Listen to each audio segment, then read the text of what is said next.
Sebelum menonton videonya, pastikan Anda sudah menekan tombol like dan subscribe. Sebuah kapal yang diduga hilang di segitiga Bermuda, tiba-tiba muncul kembali secara misterius 90 tahun kemudian.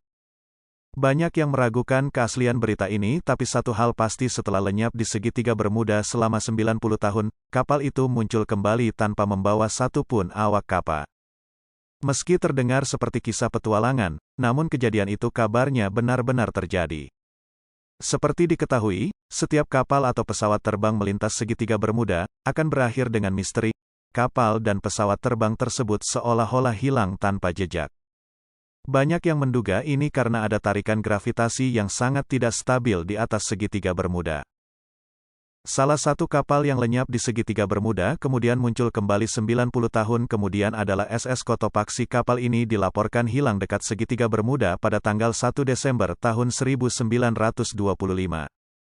Diyakini Cotopaxi hilang karena tertelan wormhole atau lubang tanpa dasar yang dipercaya ada di segitiga Bermuda.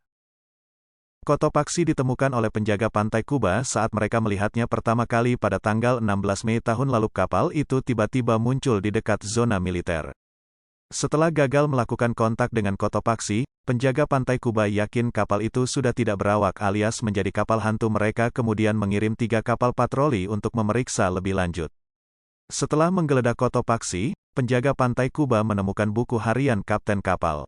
Dari buku harian itulah terungkap bahwa kapal itu memang terkait dengan Cleansfield Navigation Authority, pemilik SS Cotopaxi. Seorang ahli bernama Rodolfo Salvador Cruz yakin, buku harian itu memang asli dan dia berharap buku kapten kapal itu bisa membantu mengungkap apa yang terjadi selama Cotopaxi hilang 90 tahun.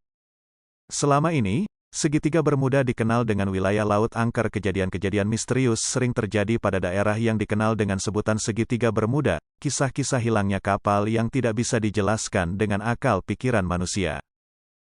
Memang banyak kapal yang tenggelam di kawasan segitiga Bermuda itu, sehingga tak mengherankan lagi jika di dasar Laut Bermuda menjadi rumah terbesar di dunia bagi bangkai-bangkai kapal. Dengan lebih dari 300 bangkai kapal yang teridentifikasi, tempat itu menjadi semacam kapsul waktu yang bisa membawa kita ke era ratusan tahun silam. Segitiga Bermuda di bagian barat Samudera Atlantik Utara telah menjadi misteri bagi dunia. Meski terdengar kisah petualangan, namun kejadian itu kabarnya benar-benar terjadi. Seperti diketahui, setiap kapal atau pesawat terbang yang melewati segitiga Bermuda mengalami hal yang menyeramkan.